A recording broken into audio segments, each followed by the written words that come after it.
சர்க்குருவே சரணம். வணக்கம். சந்தோஷம். தவ வேள்வி காலங்களிலே அற்புதமான அந்த 4வது உணர்வு நிலையே ஆன்ம உணர்வு நிலை. அந்த ஆன்ம உணர்வு நிலையில் இருக்கின்ற பொழுது ஆன்மீக உணர்வுகள், ஆன்மீக அனுபவங்கள் எல்லாம் கிடைக்கப்பெறும்.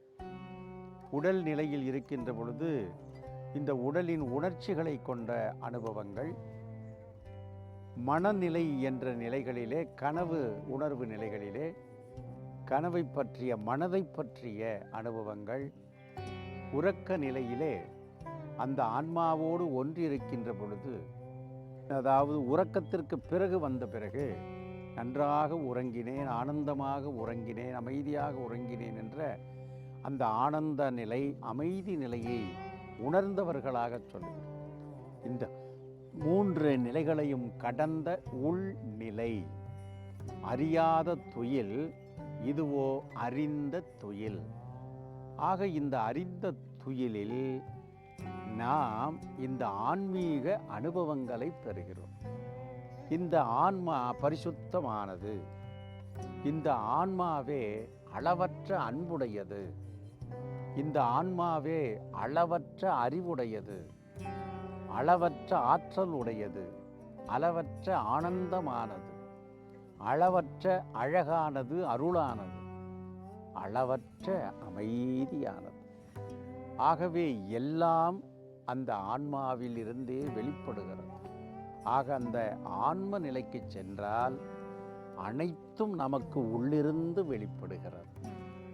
எல்லையில்லாத அன்புடையவர்களாக, எல்லையில்லாத அறிவு பெற்றவராக, எல்லையில்லாத ஆற்றல் பெற்றவராக, எல்லையில்லாத ஆனந்தம் பெற்றவராக, எல்லையில்லாத அருள் நிறைந்தவராக, எல்லையற்ற அமைதியானவராக, தெய்வீகமானவர்கள். ஆகவே இந்த ஆன்மீக, இந்த கடந்த உள் நிலையானது ஒரு மனிதனை உயர்ந்த சிந்தனை உடையவர்களாக மாற்றுகிறது. அவர்கள் மனிதர்களாக விளங்குகிறார்கள். ஆகவேதான் இந்த தவ வேள்வியினுடைய பலன் ஒரு மனிதனை மனிதன் ஆக்குவது.